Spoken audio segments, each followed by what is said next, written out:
Halo, selamat sore saudara-saudara semuanya. Perkenalkan, nama saya Andronikus. Saya merupakan salah satu staf di STT Soteria Purwokerto. Pada kesempatan sore hari ini, saya akan berbagi renungan singkat yang diambil dari salah satu artikel dari buku Inspirasi Kalbu yang ditulis oleh Hendy.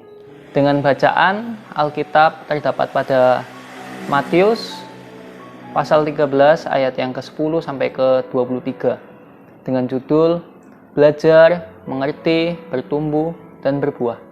Yesus mengajarkan kerajaan surga melalui perumpamaan. Mengapa Yesus memakai perumpamaan?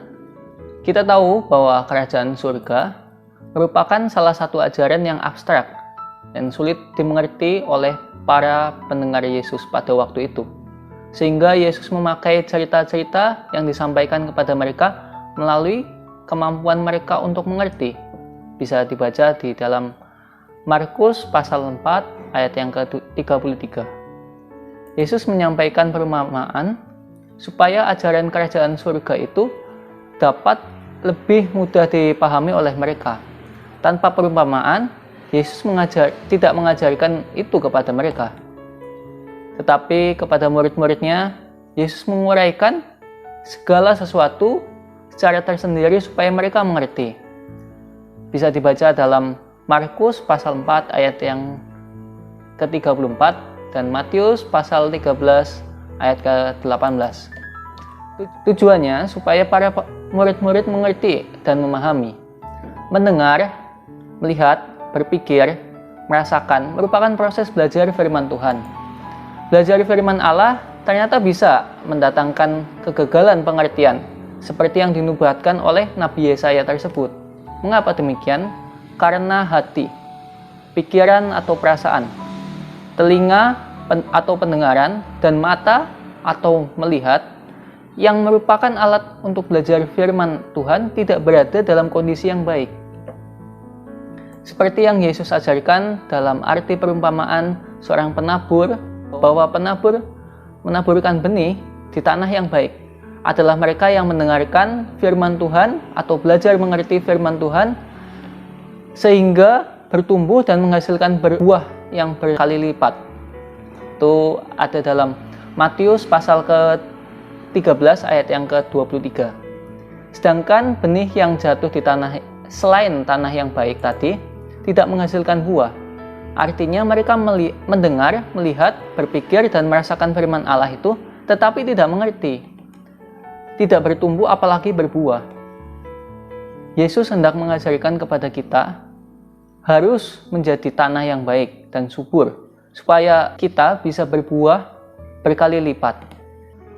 Untuk berbuah berarti kita harus memulai langkah belajar firman Allah, yaitu menabur benih, lalu harus menimbulkan pengertian yang benar, hidup oleh Roh. Karena hanya Roh Kudus saja yang mengajarkan segala sesuatu yang Yesus ajarkan dan mengingatkan itu semua.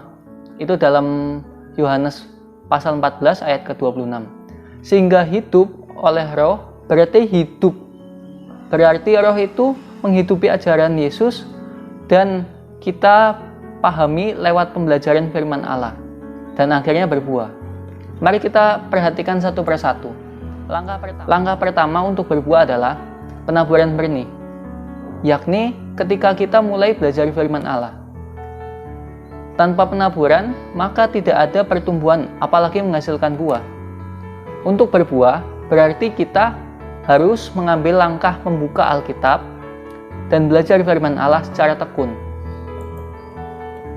Sehingga pembelajaran ini merupakan disiplin atau latihan rohani yang harus kita jalani secara konsisten dan teratur.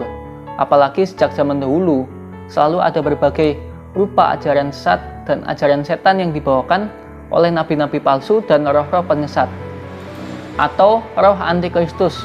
Itu yang sekarang sedang bekerja pada orang-orang durhaka.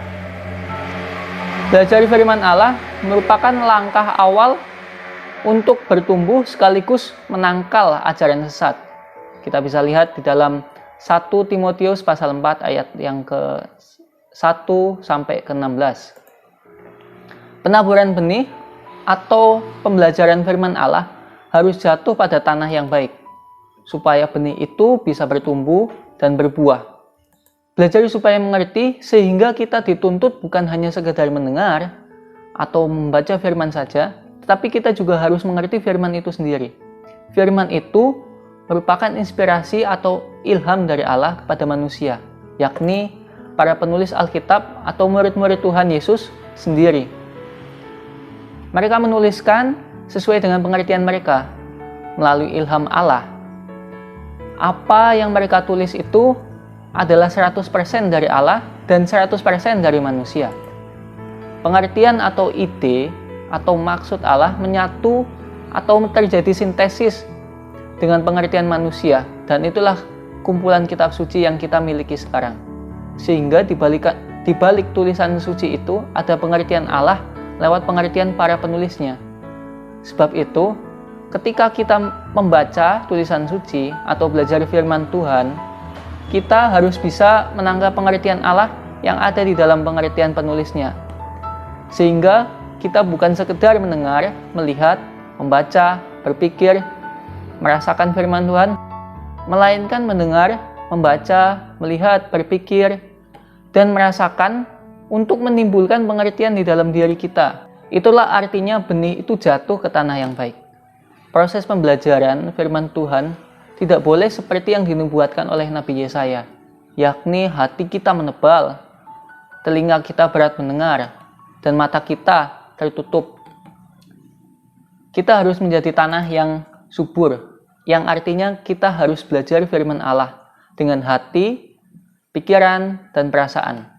Mata dan telinga seperti murid yang teachable oleh Roh Kudus, atau seperti orang yang miskin di hadapan Allah, atau seperti orang yang lapar dan haus akan kehendak Allah. Dengan demikian, firman yang kita pelajari akan menimbulkan pengertian di dalam diri kita, sehingga dengan pengertian yang dituntun oleh Roh Kudus, maka tubuh kita akan memproses pengertian itu, sehingga akan berproses dan berjuang melawan segala keinginan daging di dalam tubuh ini yang sudah senantiasa jahat dan berdosa. Proses perjuangan melawan keinginan daging inilah yang disebut oleh Rasul Paulus itu hidup oleh Roh, sehingga dipimpin oleh Roh. Dalam Galatia 5 ayat 25. Hidup oleh Roh, inilah yang disebut dengan fase pertumbuhan benih. Artinya bahwa penaburan benih di tanah yang baik menghasilkan pertumbuhan benih, yakni pembelajaran firman Allah yang menghasilkan pengertian, membawa kita pada hidup oleh Roh dan dipimpin oleh Roh. Roh Kudus menghidupkan dan menumbuhkan pengertian firman Allah dalam diri kita, sehingga kita memiliki perlengkapan senjata rohani untuk melawan segala yang jahat yang selalu menggoda untuk mencemarikan keinginan tubuh kita menjadi dosa. Itulah artinya hidup oleh Roh dan dipimpin oleh Roh itu.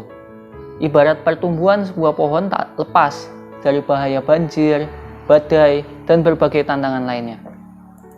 Pertumbuhan kita selalu identik dengan perjuangan melawan dosa, sehingga kita harus hidup oleh Roh dan dipimpin oleh Roh.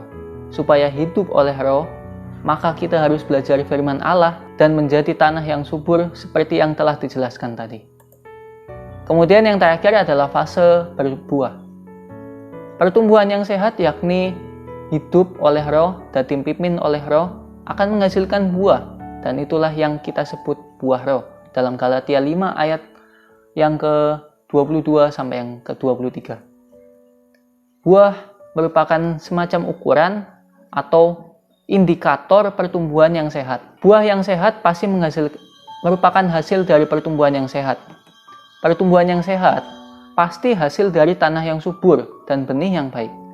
Sehingga buah itu menjadi indikator bagi Allah untuk seseorang apakah dia sudah menjadi tanah yang subur, yakni belajar firman Allah dengan sungguh sehingga dia mengerti dan hidupnya dipimpin oleh Roh. Kita mengerti sekarang apa yang Yesus ajarkan ini bermula dari penaburan, lalu terjadi pertumbuhan di tanah yang baik, dan menghasilkan buah berkali lipat. Kehidupan kita menghasilkan buah adalah harus dimulai dari belajar firman Allah, supaya kita mengerti maksud dan kehendak Allah dan mulai bertumbuh, yakni pengertian akan firman Allah, dan dapat berjuang melawan segala yang jahat. Dan akhirnya kita akan berbuah banyak. Dan di masa yang sulit ini, di masa pandemik yang serba tidak pasti, satu hal yang pasti bahwa Tuhan tidak pernah meninggalkan kita sendirian dalam berbagai hal. Marilah kita menjadi tanah yang subur agar kita dapat menghasilkan buah yang baik atau menjadi berkat bagi orang lain untuk kemuliaan Tuhan. Terima kasih telah menonton. Tuhan Yesus memberkati.